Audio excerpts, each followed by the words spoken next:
Yeah, I play Billy Crash, and he is kind of the Mandingo fight trainer extraordinaire for Calvin Candy, and responsible for all of the slaves on the property, the fighting slaves, Calvin's entertainment, and he's he's a ball buster.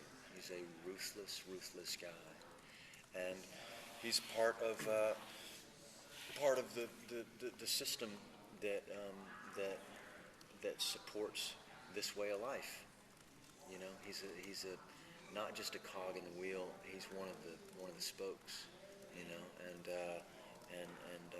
myself and Stephen, who's played by Sam Jackson, are really kind of the CEOs of this you know slave corporation.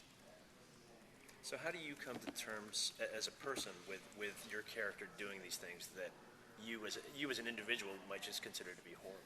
You can't come to terms with it. You know, I'm a white liberal dude who lives on the West Coast. You know, but I come from Georgia, and you cannot. There's no way I could reconcile my worldview with this character. Never the twain shall meet. They don't exist in the same reality.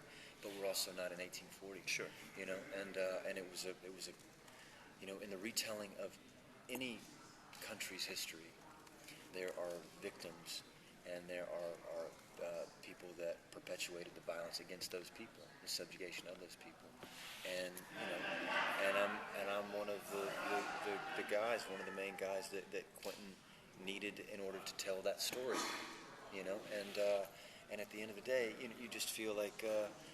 This is so much bigger than me, you know, and it's so much bigger than all of us here. It's it's a retelling of a story that needs to be retold over and over again for each generation. Do you play him broad, or do I play him broad? I think I did not set out to kind of play. I didn't think about it in those terms, you know, of playing him broad. I think that there is a certain amount of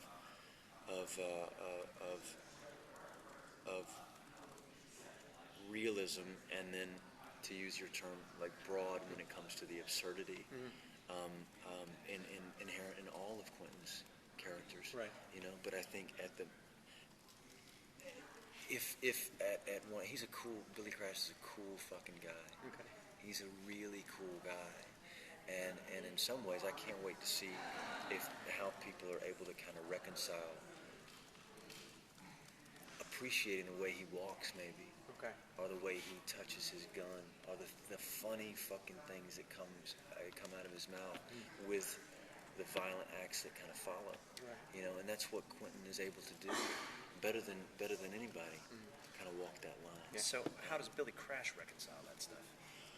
Billy Crash doesn't have to make that decision. You know, again, he's not living life by the morality of the 21st century morality, and for him. You know, he's a working man. Yeah. He didn't come from privilege.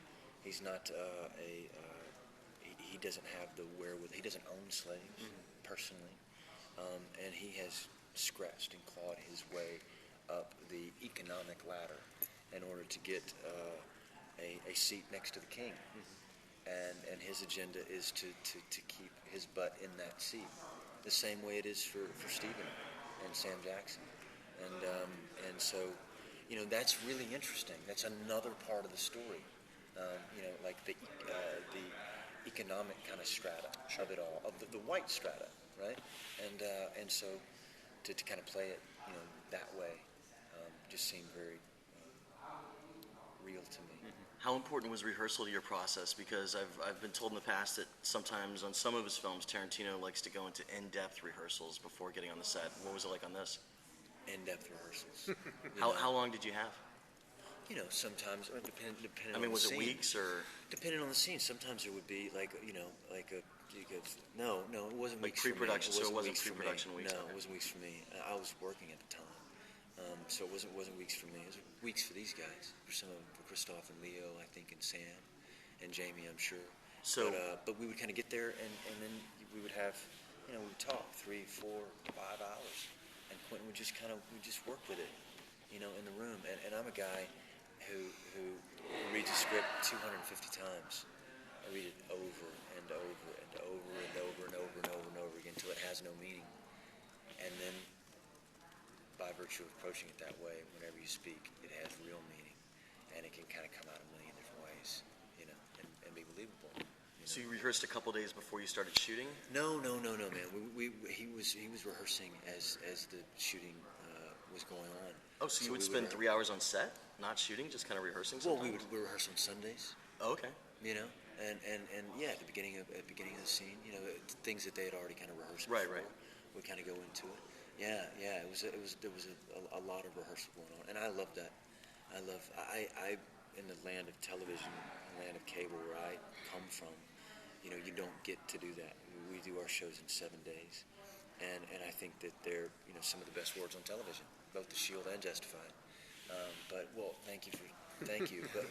But I wish that we had more time to do that, you know. And in hindsight, you know, if I spent any time looking over my shoulder anymore, which I don't, I would like to have done things a little differently, you know. And that's what you get when you're working with an auteur like Quentin Tarantino.